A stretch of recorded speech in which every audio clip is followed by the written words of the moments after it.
Mastering Culinary English, Layer with Sauce, explained. Hello, everyone. Welcome to our latest English language learning video. Today, we're diving into a phrase that's as delicious as it sounds, layer with sauce. Often found in cooking contexts, this phrase can be a bit puzzling for English learners.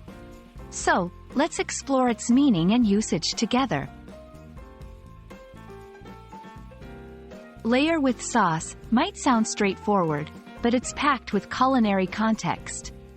To layer means to arrange or place something in layers. A layer is a single thickness of a material covering a surface or forming an overlying part. In cooking, this often involves ingredients. The word sauce refers to a thick liquid served with food, usually savory dishes, to add moistness and flavor.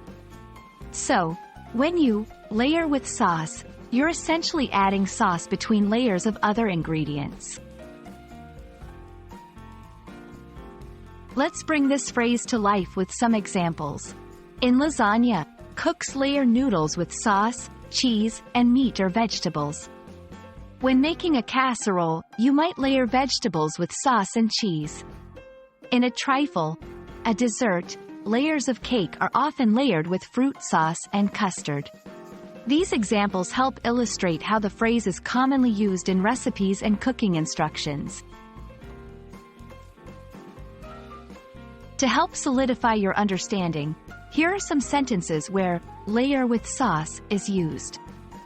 First, layer the baking dish with sauce, then add the pasta sheets. For a flavorful dish, layer the chicken with sauce and vegetables before baking. Remember to layer each tortilla with sauce before adding the filling for the enchiladas.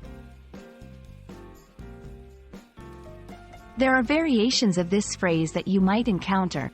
Layered with sauce, describing a dish that has been prepared with this method. Sauce layering, a noun form describing the process of adding sauce between layers. And that wraps up our delicious exploration of the phrase, layer with sauce. We hope this video has added some flavor to your English language learning journey. Keep practicing, and soon you'll be cooking up sentences like a pro. Thanks for watching, and see you in our next video.